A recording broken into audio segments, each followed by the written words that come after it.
Hi, friends. Welcome to Interviews, Voices of Our Herbal Elders.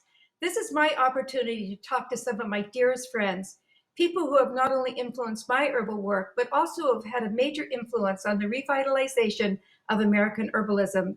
Most of us began our herbal work around the same time, in the early 1970s and 80s, when herbalism was still mostly underground, a place where plants actually thrived quite well. I love hearing people tell their herbal stories of how they began their herbal work, who and what inspired them, their favorite plant and healing stories, and I felt that others would be interested in hearing them as well. In fact, I felt it was important to capture these stories before this generation of elders passed on, as we're all destined to do. I can hear the song of a bird, and I can feel the sky. I know that I'm part of the earth when I see the sunrise. I am thankful to be here. I am thankful to be here. My welcome and esteemed guest today is David Winston. David is not only a well known herbalist, he is also a dear friend of mine. He's trained in Chinese, Western eclectic, and Southeastern herbal medicine, and he combines these traditions seamlessly in his practice. He's been in clinical practice for 47 years and is the founder and dean of the David Winston Center for Herbal Studies, which offers an extensive 2 year clinical training program. He's also founder and president of Herbalist and Alchemist, one of our really well known herbal manufacturing companies, and he just produces incredible, excellent products. David's the author of several of my favorite herb books, including the author of the immensely popular adaptogens, Herbs for Strength, Stamina, and Stress Relief. It actually was the first book to come out on adaptogens and really introduced this amazing group of herbs to the world. David's won numerous awards for his herbal work, including an honorary doctorate from the National University of Natural Medicine. And really, there's so many more things that David's done, but for a complete bio, you can go to our website. David, thank you so much for joining me today. It's really an honor and a privilege to have you here. Well, Rosemary, it is just I could say the same. It's an honor, it's a privilege, and I'm thrilled to be your guest today and to have a chance to talk. Tell stories, reminisce. Well, let's get going. I always love hearing the story of the aha moment when the plants saved you or called you into this magical green world. Do you mind just sharing a little bit about that with us? I'd be happy to, although it's kind of a convoluted story. I wouldn't call it one moment. Like a series of moments. And so I have to start off by talking about being a really young child. And um, at our age, we are too old to have been diagnosed with all the things that people get diagnosed with today. Oh, So, yes, I yeah. would have been diagnosed as having ADHD, except it didn't exist when I was a kid, and dyslexia. I had all sorts of learning disabilities. And on top of that, I'm sort of a challenging combination on a personality level of being a shy introvert. I was the little kid walking around with a sign on my back saying, "Kick me, beat me up, and steal my lunch Oh, money." And by the way, all of that did indeed happen. And so I found mm, people somewhat difficult and challenging and literally frightening. But rocks and plants and trees were really nice. And by the way, when I did play, it was mostly with girls because they were nice yeah, boys and they would sweeter. let me play with them. So Yeah. I spent an inordinate amount of time as a young child in the woods, and we had a beautiful farm in woods right behind our home. Our home was very sort of urban, suburban kind of home, but right behind us was this really beautiful old farm. Oh, And I just spent hours and hours, days and days, more often by myself in the woods, sometimes playing with other kids, but often by myself. And I don't I mean, I have memories of this. I can't say that there's a specific moment, but I remember making stone circles around our house. It took me weeks to make. yeah. Uh, I remember making medicine in my backyard, having a plastic tub, and picking plants and putting them in there and mashing them up and adding water to it. And I remember my mother saying to me, "What are you doing?" And I said, "I'm making medicine." I didn't know the name of the plant that I was picking them, but I know the name of the plant now. It's called plantain. Oh my And I God. would put it on like I would get bug bites. Nobody taught me this. The Yeah. plants taught me this.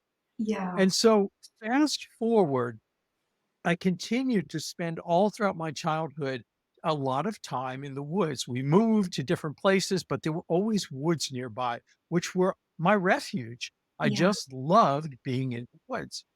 And so around the age of 11, I went to camp one summer. We didn't have much money, so it was like a not a sleepaway camp, but a day camp. It was the only time my parents ever sent me to camp for a couple weeks. And one of the instructors, showed us this plant and let us taste it, and it was marvelous. Oh, I was never big on sweet things. I liked sour things, lemon lime flavor, and this plant had this wonderful sour taste.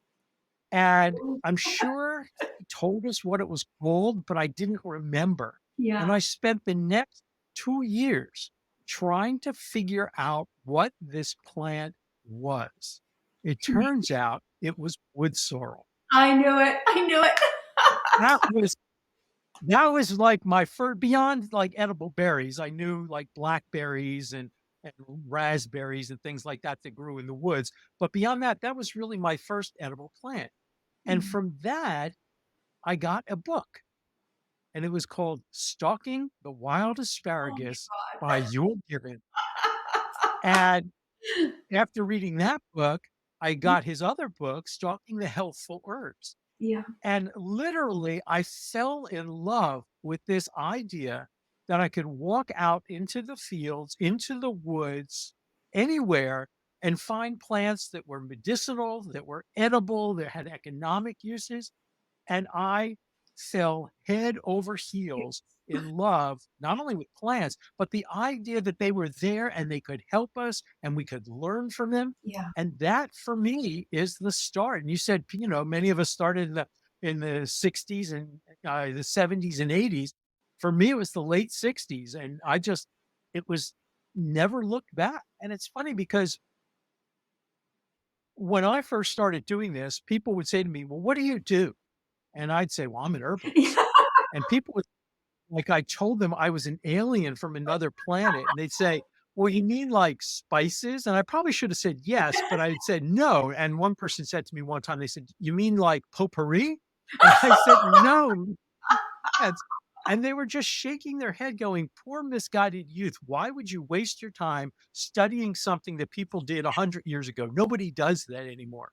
Yeah. But again, I had fallen in love with this, and it didn't matter to me whether it was popular. It didn't matter whether anybody else was interested. This was my passion at this point.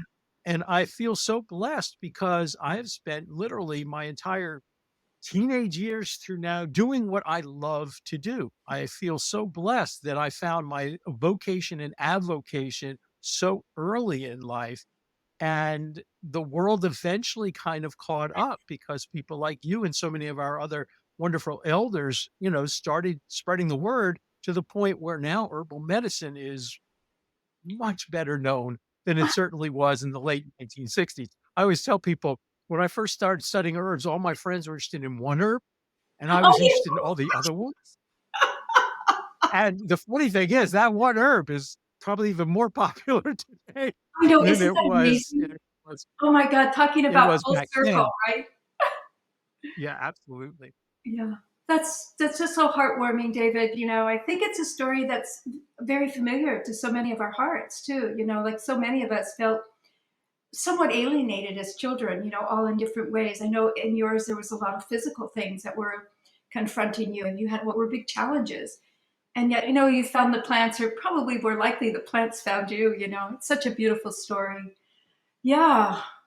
And I have to say, you said it was such a blessing for you. I want to say also it was such a blessing for the world that you said yes to the plants, because you've contributed so much in these past 50 plus years. So yeah. So, is there a particular teacher or teachers that most influenced your work and maybe inspired you on your path as an herbalist? Any that you particularly want to share with us about? Absolutely. So I have been fortunate to have a number of really significant teachers. Some of them are plants, Oh, some of them are patients. okay. But in my career, I Mhm. had an aunt and an uncle who taught me some things, which was really fortunate. But I would say that the person who I think I owe the most to as an herbalist was one of the people I consider one of the three great herbalists of the 20th century. And those are William Lasassier, Oh, who I studied with, yeah. Michael Moore, Oh, and yeah. yourself. Oh, really? And of course, you go beyond, William and Michael have passed. But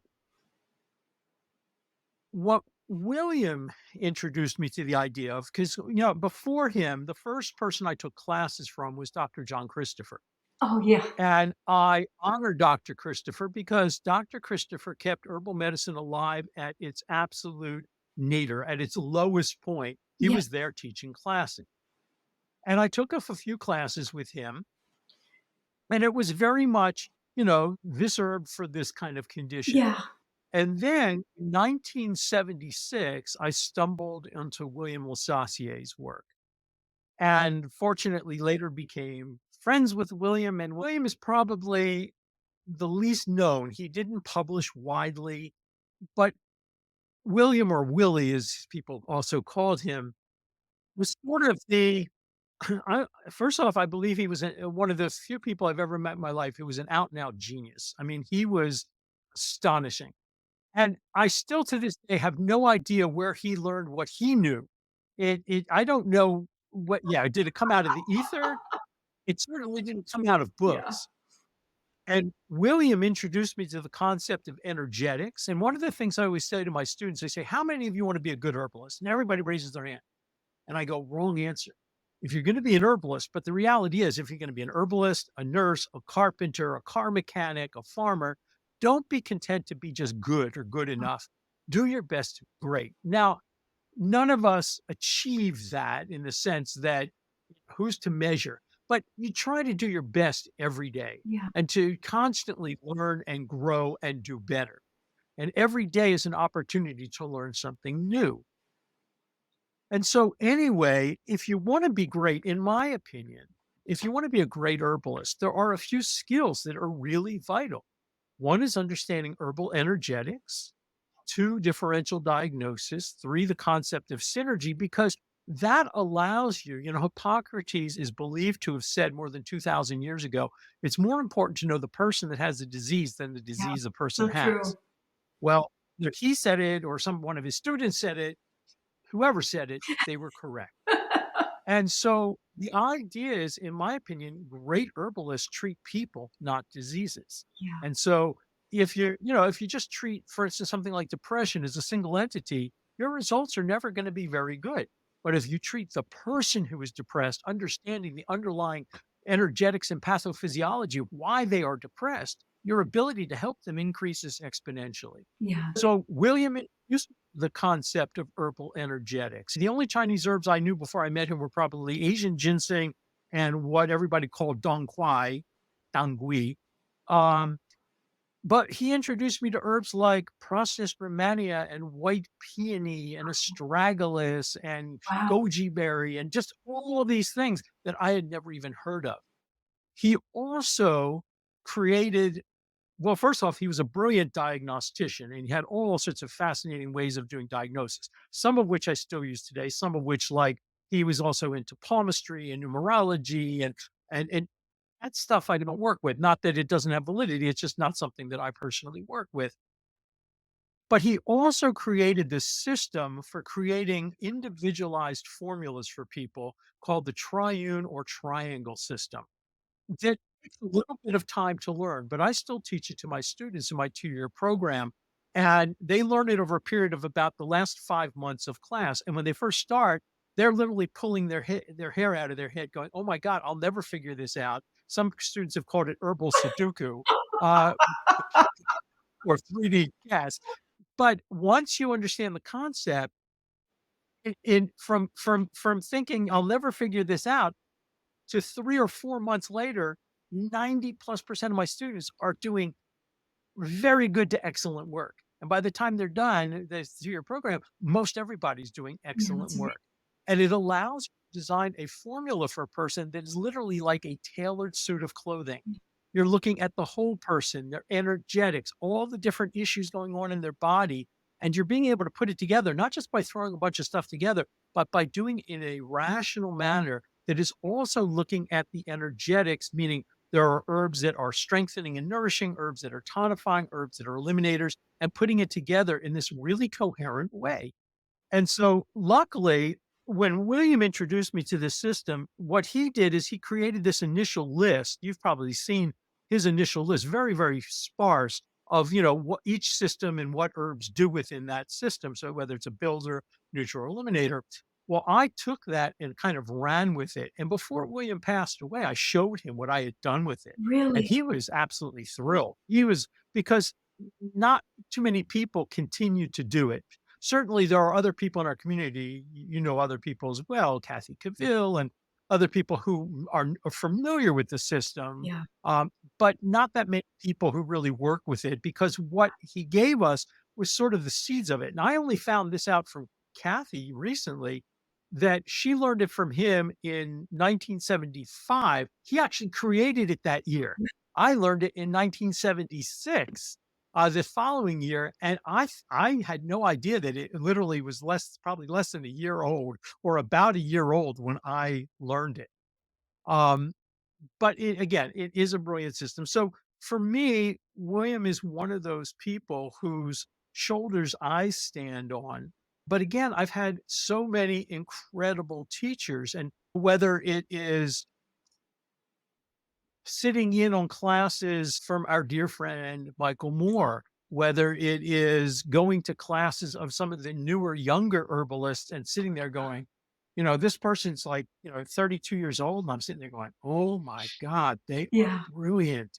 It took me 32 years just to learn what they're talking about, and they're already there, and one of the beautiful things for me as a teacher is we're trying to help our students to surpass us, not to be, pale reflections of us, but to surpass us, to take what we have shared with them, which our elders shared with us, and take it further and make it grow bigger and more beautiful and more helpful. And that's what I see happening. And I have to say, Rosemary, that one of the other people that has been an incredible influence to me in my life is you. And I don't mean to embarrass you, but you may not remember this. We probably do, but we met in 1981 and we met in Brighton Bush Hot Springs at the first Brighton Bush herbal retreat from the California School of Herbal Studies. And I knew who you were. You didn't know who I was at the time. And I had heard about this because this was going to be the first big, big herb gathering. There'd been a couple smaller ones in California that I was unaware of, but this was going to be the first like Yeah. big thing. And there were no other herb conferences. And today there's herb conferences all over the United States and all over the world, but then there were none. And here I am, I'm on the East Coast. And for a very long time, I thought I was not correct about this, but I thought I was the only herbalist on the East Coast. I really did for a very long time. And of course, what I later found out it was there were lots of herbalists on the East Coast, but they were mostly traditional herbalists in rural communities serving their rural communities, and they weren't really that well known outside of the community. So you had people like Catfish Gray in West Virginia, and you had Tommy Bass in Alabama, and you had Del Dawson, our dear friend in Vermont. You had Evelyn Snook in Pennsylvania. So these people Yeah. existed, but they were known locally, with the exception of Tommy Bass, who had a bit more of a reputation. They didn't have an international following or even a national following. They just were known in their local communities. So when I heard about this herb conference, I was like, I'm going. And if I'm not mistaken, that was probably only the second or third time I'd ever been on a plane. and I flew out to Oregon, and our late dear Oh, friend, Cascade Anderson oh, Geller, uh, picked oh me my up, God. and I stayed with her, and we had a whole lot of Yeah. fun when picking hypericum and just wonderful time. And we went to Brighton Bush, and I remember there are 70 of us sitting in the big ring. All right. And we're sitting on the floor, cross-legged, and there's 70 us in this long oblong circle. And I'm sitting there looking around going, these Oh, are my yeah, people. And it was just the most awesome experience because felt yeah, so isolated on the East Coast with nobody to share my yeah. passion with, Oh, and it was just yeah. brilliant. And that is because of you, and one of the things I will say about you that is absolutely true, it's not that hard to be a visionary. What's really hard is to be a visionary who makes their dreams come true, Thank you. and you have done that repeatedly. Thank you. And I honestly consider you sort of like the fairy godmother of the American herbal renaissance. And so in 1981, I already was teaching here in the East Coast, but in 1981, I show up at Brighton Bush and you didn't know me. Again, I knew who you were. And one of the teachers, Nam Singh, Chinese herbalist and Mm. Taoist, and he didn't show up. And so I came up to you, and again, you didn't know who I was. I said, "Excuse me, Rosemary, I know Chinese herbs, and that's what the class is supposed to be about. I could fill in if you like." And you said, "Sure." So that was like my first teaching gig, sort of outside of my local area. And the next year, you invited me to come back and teach.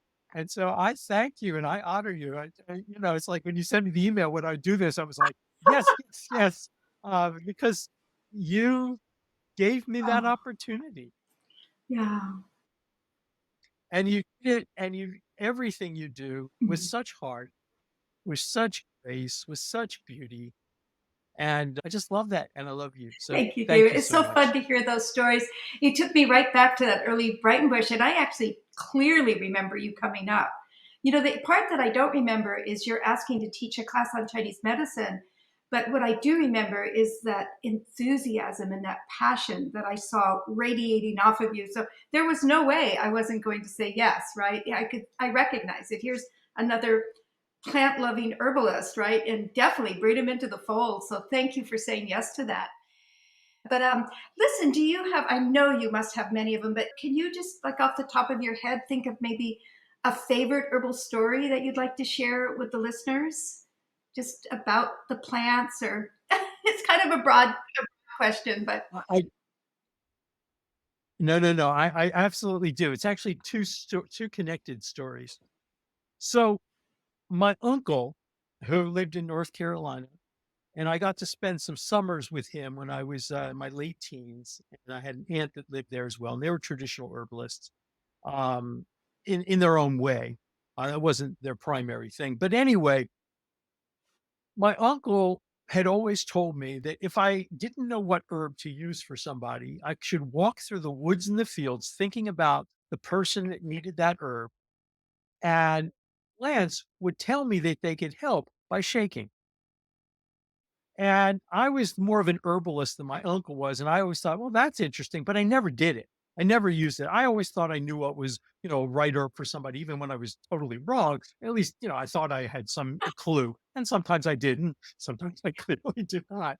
So one day, many years later, probably a decade or two later, I'm at a friend's in Churchville, Virginia, and I'm going to be teaching that weekend for them. And they had a old farmhouse, very very simple, and they didn't have indoor plumbing. They had an outhouse. So it's in the morning, and I get up, and I'm just wearing my t-shirt and a pair of underwear, and I walk outside to go to the outhouse, and there's a big sign on it that says "out of order," and I'm like, "Whoa, okay, this is bad." And I'm looking around and I really have to go. And I'm looking for a place to walk into the woods, and there's poison ivy everywhere. Now, there are worse places to get poison ivy than on the soles of your feet and between your toes, but not many. And I'm sensitive to poison ivy, so I'm kind of like topping foot to foot, going, I don't know what to do. And all of a sudden, out of the corner of my eye, I see this bush shaking. And I look at it and I think, is there a bird in there? Is there a squirrel, a rabbit, whatever? And I walk over expecting something to scurry away or fly away, and there's nothing. And it's shaking. And I realize there's no wind. And I also look down and realize it's the only place there's no Oh, poison ivy. So I go in, take care of what I need to do. And from that moment, I have believed if you have a need, the plants will respond. So again, another decade or so later, I'm at my old farm in northwestern New Jersey, and I was out by the barn. And it was a typical August New Jersey summer day, hot, humidity about 122%. Not that there is such a thing. And I'm sitting in the barn in the shade. There's not a breeze to be had. You wish there was, it was just still and humid. And I'm thinking about this patient of mine who I'd been working with for a little over a year. And she came to me, she was in her early 60s, and she had glomerular nephritis, which is a chronic degenerative kidney disease. And she had been to, all sorts of nephrologists, and she'd been to different people. And I had put her on a Chinese formula called Romania 6. And this formula, you can kind of plateau people who have kidney disease and kind of keep them from getting worse. But it will work for about a year, maybe a year and a half, if you're lucky, 2 years, and then it stops working. And she had been at about 18% kidney function for a year and 2 or 3 months. And all of a sudden her EGFR goes from 18 to 16. And at that point, I knew time was up. It wasn't going to work anymore. And I'm trying to figure out what to do. I couldn't think of anybody to refer her yeah, to. And as a clinician, you want to help the people that you're working with. It's our yeah, job. But also, you feel terrible for somebody yeah. who's suffering and you want to help them. And I'm thinking about her and thinking, what can we do? And all of a sudden I look up and I have this big nettle patch and the nettles are shaking. So what did I think? I think, is there a bird Oh, in there? Is there a squirrel? Is there a rabbit? Is there a rack? I'm back to the thinking it's some kind of an animal. And so again, I will stand up, I walk over, expecting a bird to fly out or a rabbit to run away. Nothing. And the plants are shaking. And again, there's not a breeze anywhere. And in my head, I hear, oh God, I yeah. can help her.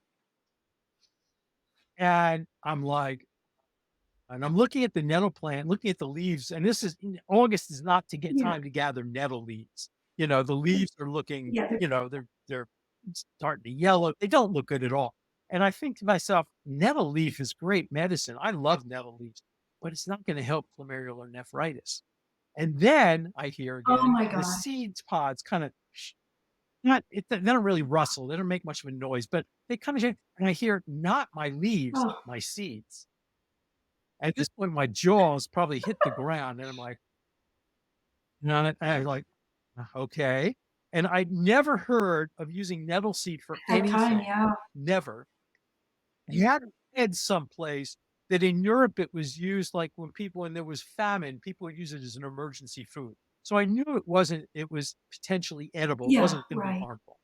So I went back to the house, I got some tobacco, I came back, offered the tobacco as a ritual gift to the plant, wearing gloves, harvested a whole bunch of the seed, made a tincture out of it. In a couple weeks, it's ready. I call up my patient and I said, listen, I've got this thing. It's very experimental, but if you'd like to try it, I'll give it to you. And she said, look, you've helped me more than anybody else has helped me. I trust you. I'll try it. So I gave her some of the nettle seed tincture. And in about 6 or 8 weeks, she's back to Wow. 18% kidney function.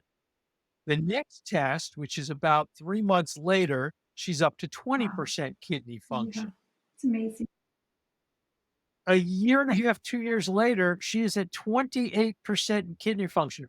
This is a quote. She told me her doctor said to her, he says, what are you doing? And she says, well, I'm taking these herbs. She says, I don't want to know. Just Awesome. keep Yeah. doing it. These herbs kept her between 26 and 28% kidney function for like 16 or Wow. 18 years. Then she passed away, but she didn't pass away Wow. from Yeah. degenerative kidney That's disease. amazing. All right. And so that is how I learned about, because we talked about great teachers before. That's how I learned about the use of nettle seed. And it wasn't, I don't use the word I discovered it. I didn't discover, I You just just listened and the plant told me what it could do. And the amazing thing is that was the first case. The second case came along about 6 months later. I treated somebody, and by the time I had 10 cases where 8 out of 10 had responded, I now know that, for instance, nettle seed does not work for polycystic kidney disease. And it can be useful for things like diabetic nephropathy, but you have to really get the diabetes under control if you want it to be of benefit. Um, but it's remarkable, and it works not only in humans, it works on dogs, it works on cats. I cannot tell you how many stories I have heard of people saying they had a dog or a cat who was dying, from kidney failure. They'd stopped eating, stopped drinking, and people started just taking it, dripping it in their mouth, and they recover and yeah, live that's for amazing, years. David. And I have many, many, many, many case histories of using this plant at this point, and it's a remarkable medicine. And so, some of the best things I've From the ever learned plants. about plants Yeah, that's from such a plants. great point, and it's always interesting to me too about how, people think that we study and learn this information. We definitely do study and learn a lot from one another. There's no doubt about it, and how we trade and, inspire one another to learn. But really, when we learn to listen to the plants, it's medicine of the earth, right?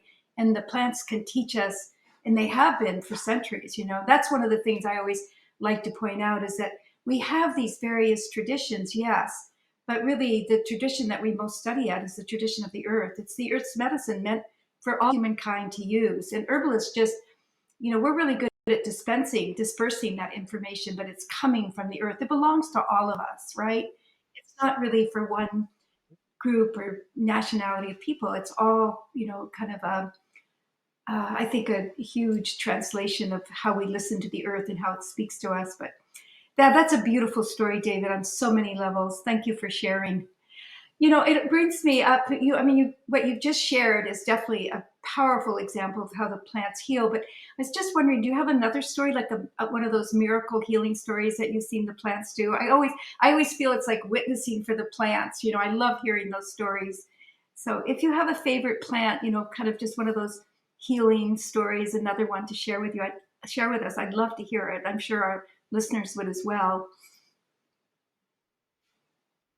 Well, I have a formula Oh, that I call grief relief. And this is a formula, and as you mentioned earlier, I have an herb company, and most of the formulas are formulas I designed. I didn't design this formula. The plants told me this formula. And the formula is very simple. Most of my formulas are more complex than this. This only has 3 ingredients, and it is mimosa bark, which is Huahuampi, collective happiness peel. It's a Chinese herb, but mimosa, the Albizia julippercent, has become an introduced plant, and that's one of the cool things. People, you were talking about, the traditions belong to everyone. Well, so many of the plants that are common here in the U.S. are not native to here. They've been introduced. And so with them, we learn about new medicines from other places, whether we go back to that tradition or we gain it from the plants. And so mimosa bark is the single greatest mood elevator that I have ever come across in my life that's legal. You give somebody mimosa bark and they walk around, they're like just this big smile on their face. And you go up to them and you say, well, why are you so happy? And you go, I have no idea. My face was so smiling. Now, I will say, do not give mimosa bark to okay. people who are bipolar. It can precipitate a manic episode, and I've seen it several times for people who we didn't know were bipolar, but we found out. So, but it's this phenomenal mood elevator. And to that is added fragrant rose petals. It has to be fragrant rose petals. So if you have roses and they don't have an odor, then you can't use them. But if you have cabbage roses, damask roses, apothecary roses, beach roses, which smell wonderful. You ever see those with the giant, Yeah. giant rose hips? They're lovely. Anyway, but we're not using the roses. We're using the fragrant rose petals. And then we dry them. And then the last ingredient is hawthorn berries Yeah. and flowers. They're combined. And so grief relief I use for people who have chronic grief, sadness, broken hearts, and anybody who tells you a broken Oh, heart is not a real thing, you look at, and I've seen this multiple times in my practice, you have a couple who've been together for many years and, decades and decades, and one of them passes away and the other one's in really good health for their age, and within yeah. 6 months to a year, they pass away. Or another example is another of our great herbal elders, Bill Mitchell, who his son died and he passed away Hours. within Yeah, within 24 hours. hours, Yes. you know, and Hmm. he died of a broken heart. And what I can say about that specific case, but what I can say is that broken hearts can be treated if you have time. And so I use it for broken hearts. I use it for what today would be called PTSD. Now, remember with PTSD, this formula, it's going to allow things to come up. So you need to make sure Yes. that the person you're giving it to is in therapy with a good therapist, somebody they really trust.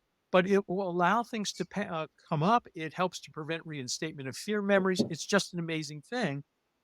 And I also use it for what I call stagnant depression. And stagnant depression kind of overlaps with PTSD, but it's my own definition. So if you look in the DSM-5, you won't find stagnant depression. I coined the term. And but what stagnant depression is Yeah. situational depression. So something bad happens, and we're not here to judge, what's bad for one person, maybe not a big deal for somebody else, but something for you, for that person is traumatic, happens, Yeah. and they get stuck there. And that event becomes the sun, and you are now Yeah. orbiting that trauma. And you don't have the strength to escape the gravitational pull of that trauma. And so I use it for stagnant depression. And it is an amazing feeling to be working with somebody who has been stuck in their depression, in their sadness, in their grief for years. Now, I'm not talking about giving this to somebody who's going through a normal grieving process. Grief is a normal therapeutic and emotional spiritual process that we shouldn't avoid. Too many people just, I don't want to feel that. But my experience is, and I'm not saying that I'm right, but my belief is that in life, there are two main times when we grow: when we're in love and when we're in pain. And so it is an opportunity for growth, even though it's not a pleasant one and none of us look for it, it is an opportunity. So it's not like we're using it for somebody who's in a normal grieving process, but this is for somebody who's stuck. They're ready to move on and they're Yeah. still stuck there. And to have somebody who's been stuck literally in place for 5 years, 10 years, 20 years, and you give them this, and all of a sudden, out of the blue, after a few months, they call you up and go, "You know what?" And you're like, "No, I'm thinking of taking a yoga Yeah. class again." Yeah. Yes, and you can just see that pain, that suffering, that grief starting to break away and open up and then coming back into life, which is normally what happens with Yeah. situational depression. But for some people, they just get stuck there. And so that's what I call stagnant depression. And that's where I use that formula. And it's just brilliant. And I thank the plants every I day for thank you, teaching David, me that. because I know when I was going through the deepest heartbreak of my entire life, unfathomable tragedy that happened to my family, you sent me bottles of the grief relief, and it definitely was so helpful. That and flower essences and the love of friends is what pulled me back from, really the brink of despair. So really, thank you. It's a beautiful, beautiful formula. Yeah, and I love again how you relate it back to the plants. The plants are the ones who showed up and told you to use them, to put them together. Beautiful. Well, yeah. So it's always fun to ask what your favorite plant allies are. Those plant. I'm sure you have several, and just the ones that show up for you and have. And yeah, what are they? That's a hard question. We've already talked about nettle seed. We've talked about the mimosa, the hawthorn, the rose. I love roses. I I'm head over heels in love with roses. There are so many. I mean, whether it's the humble plantain, which is probably the first medicinal plant I ever knew, even if I didn't understand what it was at the time. But and by the way, I'm talking about the broadleaf plantain, although the lance leaf I'm sure works perfectly well in the same ways. But whether it is plantain, I will say I have a real affinity for weeds. And the ones I love the best are the weedy plants that are rather ubiquitous. So we could talk about a burdock or a dandelion or a nettles. And not only are they everywhere, but different parts of the plant do different things. So literally you can get 3 medicines from one plant. So you'll have something like burdock where the root is used, the seed is used, and the leaf is used, and they all do different things. Plus the central stalk and the roots or young roots are edible. Or you have nettle, which you have the leaf, the root, and the seed, all of which do different things. Plus, of course, the young leaves are edible. Or you have, so plants like that for me are just such Yeah, they give us so much. And yet, culturally, and I'm talking about sort of dominant culture, the dominant culture looks at these and they're weeds and we need to use herbicides and get rid of them. And here are these yeah, plants that are so giving and so amazing and are just there for us to use in all sorts of ways to help not only nourish our bodies, but to alleviate our illnesses, to prevent disease. So I just have a very special place in my heart for these sort of weedy, adventurous plants. Dandelion, again, the dandelion leaf has one activity, dandelion root another, dandelion flower another. The crowns are edible. The roots you can use to make quote unquote dandelion coffee. I mean, there's again just so many I know. uses of these things. And as a culture, they're just so unappreciated. So those to me are really special plants. And then you mentioned earlier about adaptogens. Of course, I wrote a book on adaptogens, and they are a grouping of plants that number one, well, one of the reasons I wrote the book is because they're not well understood. And a lot of people have this idea that adaptogens are good for stress. Yeah, but so Yeah, are nervines and so are, anxiolytics. And there's lots of plants that are useful for stress. And we don't have time to get into what is the actual definition of an adaptogen, but it's more complex than the original definition proposed in 1969, which is more than 50 years old.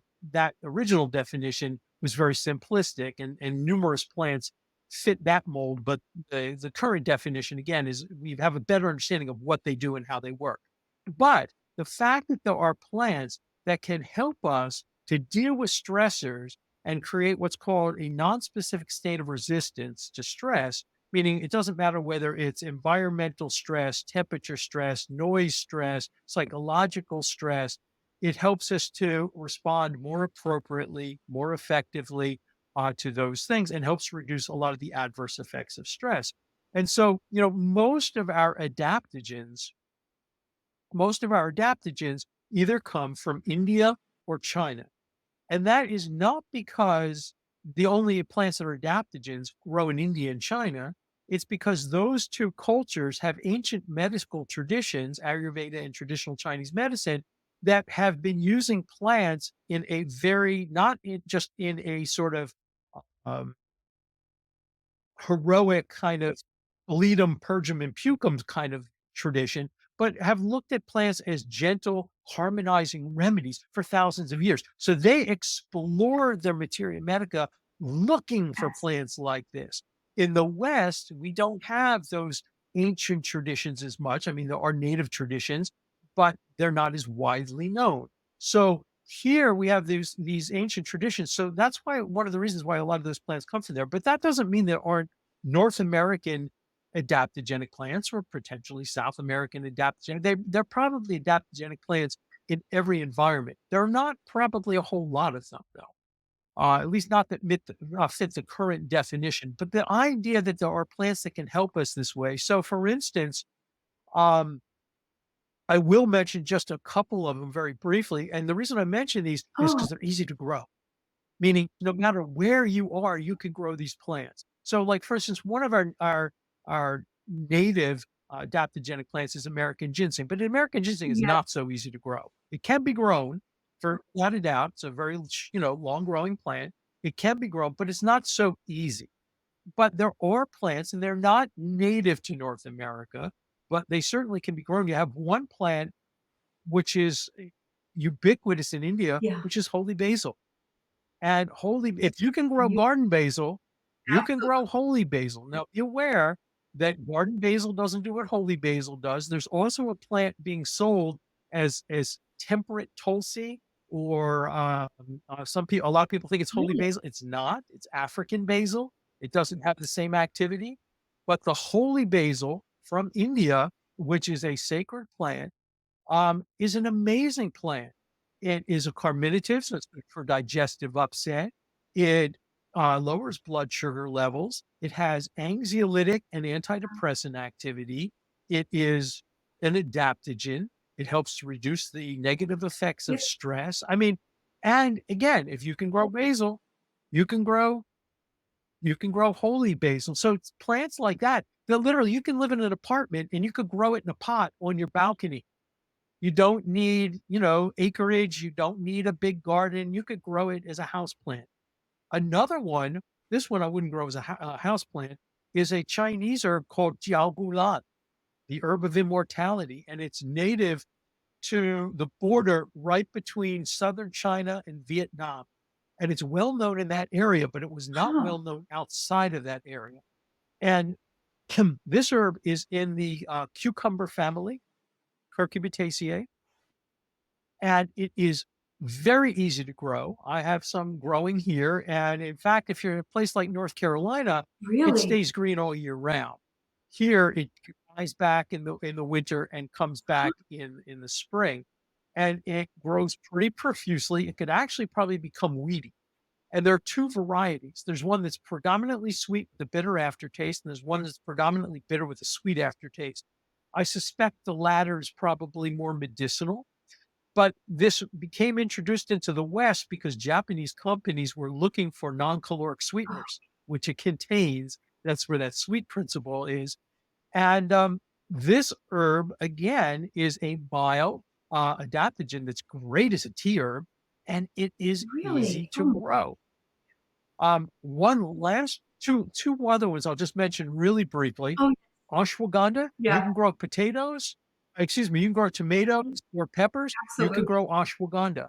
And in 1 year, you get a Yeah, beautiful root. It probably, it's a semi-tropical plant, so it's not gonna survive really yeah. cold winters. It'll, get killed. Although I remember seeing one at Smile Herb Shop in Maryland that was several years old that just kept, would die back to the root and come back in the spring. So if your Yeah. winters aren't too cold, it might survive. Easy to grow, and the root is the part used, and ashwagandha is a calming adaptogen. So for people who are anxious, nervous, insomnia, it's lovely. It stimulates thyroid function for people who have hypothyroidism. It acts as an immune amphoteric, helping to re-regulate the immune system, whether it's hypo, hyper, or active, or both. Again, lovely, lovely herb. It's used traditionally to enhance libido in men, enhance fertility in women. And lastly, one other adaptogen, and then we'll get off that topic, is Shazandra. And Shazandra is actually pretty easy to grow. And and you get there's a farm of at least 10 acres of Oh, Shazandra growing in really? Massachusetts. That's just the most amazing. Oh yeah. And Oh, the Schisandra berries are another calming adaptogen, also hepatoprotective activity. oh, It's an it's immune so awesome. amphoteric. And these are herbs that are just so beneficial in so many ways. And I don't, I mean, I could spend a half an hour or more talking about each one of these, but the fact is that there are many of these things, and absolutely believe there are more to be discovered. And I will finish off by saying one last thing. Generally speaking, in traditional cultures, adaptogen or adaptogenic herbs are not used as simples, meaning a single herb. They're used in combination with other things. And one of the classic groups of herbs that adaptogens are used with are nervines. Also, some people call them nervines. And to me, the queen of Oh, yeah. nervines is fresh oat. And I use fresh oat either as a fresh oat tincture, fresh oat glycerate, and I use it. It is lovely. It is the fresh milky oat. So 1 week out of the oat's Yeah. life cycle, there's this milk stage. You have to harvest it right then, prepare it right then.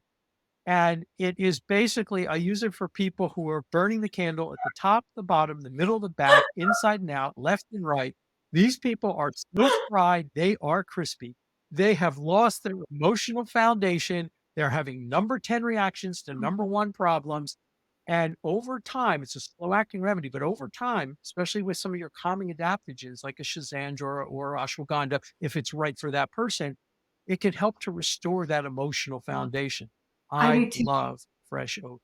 And who today, after 3 years of a pandemic and all the other Yeah. stuff that has been going on, couldn't use a little restoration of their emotional I know, David, it's foundation? so true. Actually, many of the herbs that you've mentioned in this very short interview are all really perfect herbs for people to be using now. Was really thinking about that, like with the grief relief and the adaptogens and those restorative herbs. They're really a great herb. I don't know if you were doing it consciously and intentionally, but they're such a great group of herbs to be presenting right now in time and history. So that was brilliant. Yeah, I was playing around when I was listening to you. I kept wanting to go. I need to ask him this really challenging question. You just pick one herb that's your favorite herb, but I'm not going to do that to you because I know it's like asking somebody to pick their favorite child or something. It's almost cruel to ask us that, so I won't do that. But we only have a few more minutes, and I did have a couple other questions I just wanted to ask you. One is where herbalism, as you were mentioning earlier, has just changed so dramatically since we started with, so many incredibly beautiful young herbalists and herb books and courses and classes and gatherings. So it's really exciting to see that.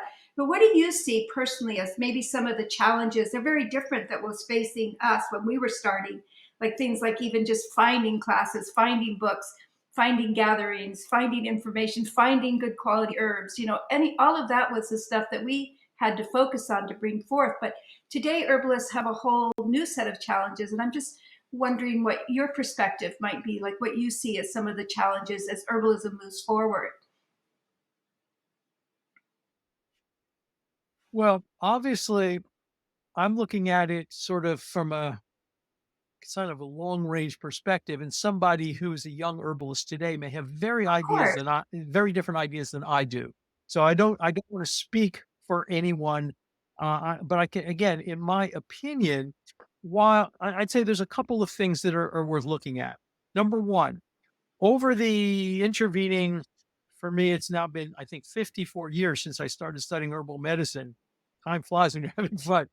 So in that time frame, what has happened is certain herbs have become popular, but to a great degree, herbal medicine has not. And so, what I mean by that is you hear about these sound bites of information. So, St. John's wort is the depression herb, black cohosh is the menopause herb, saw palmetto is the prostate herb. The only problem with each one of those things I just said is they are wrong, wrong, and wrong. So, yes, does St. John's wort help with depression? Yeah, but of the more than 14 types of depression that I look at, it's really, really useful Uh-huh. for three of them. And so what the studies show us is St. John's wort is as good as Prozac and Zoloft and things like that, but they only work Mhm. 40% of the time. So again, it goes back to treating the person, not the disease. And so we need to get away from these little sound bites of information. And I cannot tell you how many women who I've seen over the years who tell me, "Oh, yeah, I tried herbs, they don't work." What are they talking about? They tried black cohosh, and it had Mhm. only marginal effects for their menopausal symptomology. And that's right. But if you took that black cohosh and you Yeah. mixed it with chaste tree and motherwort and a little bit of licorice and sage, then you're talking about something very different that's going to have a major effect on a broad So true. number of women. So the idea is taking herbs out of the realm of this is good for this and getting into that deeper level of understanding how to actually treat people. That I think is still not well known. So yes, I don't get the phone calls anymore. What's that herb echinacea? But most people are still looking at it from Okay. a Western medical model. And while what I do and a good physician does overlap, for the most part, they're very different paradigms. And I leave them to treat disease. I'll treat people. So that I think is one thing. Um, in addition to that, there are some really very big issues. And this goes to, for instance, like the work that United Plant Savers does, which you as a visionary help create. I remember Yeah. that initial meeting we had at um, Oh, Phoenicia yeah. Pathwork Center when we talked about creating United Plant Savers. And that is that many of our native species have become threatened or endangered. And what we need to start looking at is real sustainability. So I'm not concerned about somebody wildcrafting kudzu in the southeastern United Yeah. States. That would be a good thing, or dandelion, or chickweed, or burdock.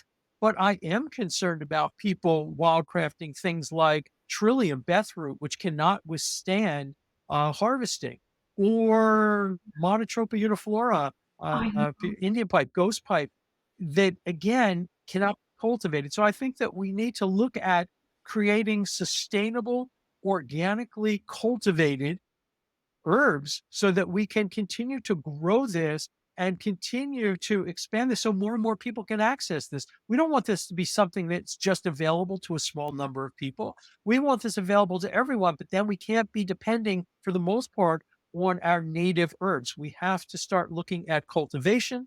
And in my mind, that means organic cultivation in the right DDAO, which means the right soil, the right environment. You don't try to grow oh, I don't know. Uh, don't try to grow, chaparral in Or Vermont. ginseng It's in the not going to desert. work. Yeah. So Yeah. exactly. So I think it really creating sustainability in what we do, and then lastly, I would say that one other thing is affordability. And because herbalists need to be able to make a right livelihood. So it's not, about being a poverty consciousness that I can't charge for what I do, if that's the way you work. But I think that finding ways to make this available to people, because a lot of people have medical insurance, Right. but it doesn't cover herbs. And so how can we make these things is available and affordable to people while also allowing young herbalists, especially, actually make a living to be able to actually live a good life and not have to sit there and worry about counting their Right. pennies every month just to pay rent Yeah. in order to be an herbalist. It's a service profession. And my uncle used to say, by serving, you'll be served. That's true. But we live in a culture that doesn't understand reciprocity. And so we need to find ways to make this approachable as a profession, but also make it approachable so that Yeah. nobody is turned away.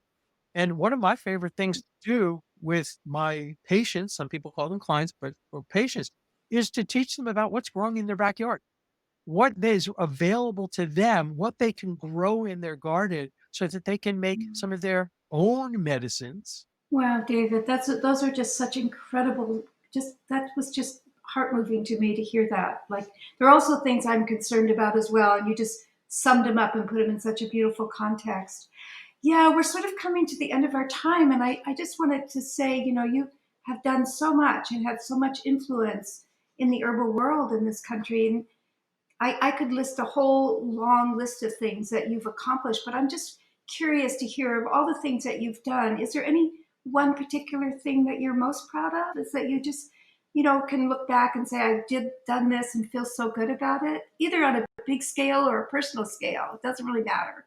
Um, I would just say two things. Number one, I feel very honored and humbled to be a part of what I would call the American herbal renaissance, kind of from the beginning of herbal medicine, regaining its rightful place. And, you know, I, I don't want to go on beyond my time limit, but I would say is that I did a keynote speech at the Florida Herbal Conference some years ago, a wonderful conference put on by our dear friend Emily Ruff.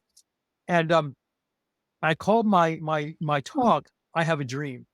And I started off by saying, "You've heard these words before by somebody far more eloquent than I, but I actually have a dream too. And my dream is this: coming from a time when herbal medicine was virtually extinct, I would like to see, hopefully within my lifetime, a time where almost every mom, dad, grandma, grandpa knows basic kitchen herbal medicine for their families, where there are community herbalists in every community and clinical herbalists available in any clinical setting, because I actually believe that herbal medicine is a part, not, the answer, but is a part of helping to create a sustainable practice in medicine in this country. Because we all know that the American system of medicine is terribly broken and unsustainable and unaffordable. So I thank you, Dave. honestly believe that. And then lastly, I would Oh, say my students.